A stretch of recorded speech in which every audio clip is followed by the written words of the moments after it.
Bro Satyabhama ఎలా ఉంది? Satyabhama just okay అనిపించిందండి. ఇన్వెస్టిగేషనే ప్రధానంగా సాగిన చిత్రం ఇది.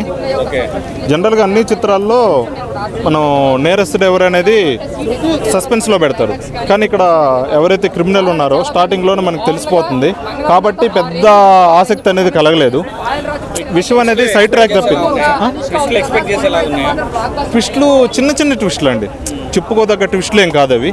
చిన్న చిన్న ట్విస్టులు, సినిమా అంతా కొన్ని ట్విస్టులు సాగుతూనే ఉంది. అది చెప్పుకోదగ్గ ట్విస్టులుగా కాదు కాబట్టి పెద్ద ఇంట్రెస్ట్ ఏమి ఉండదు. విషయం అనేది సైడ్ ట్రాక్ తప్పింది. అదే ఫామ్లో చూపించుంటే మంచి ఇంట్రెస్ట్గా ఉండేది. ఈ ఉమెన్ ట్రాఫిక్ కానీ, ఇక్కడ video game scam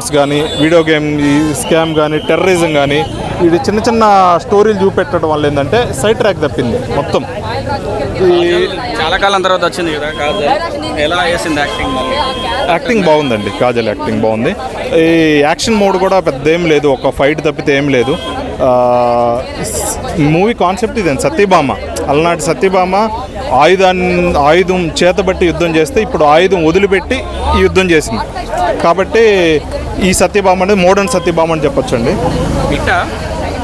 just okay అనిపించిందండి. ఇది సినిమా హిట్ ఆఫ్ ఫ్లాప్ అనేది మిగతా సినిమాల మీద డిపెండ్ అయి ఉంటుంది. సినిమా అయితే జస్ట్ ఓకే అనిపించింది, చెప్పుకోదగ్గ మూవీ. 2 సాంగ్స్ ఏం లేవండి, ఒక్క సాంగ్ కూడా లేదు. ఒక బీజిఎం కొంచెం పర్లేదు, బాగుంది. సాంగ్ ఏం లేదండి. జస్ట్ ఒక రైటర్గా అండి, ఒక్క కాజల్ రోల్ తప్పితే ఏది పెద్ద రోల్ కాదండి.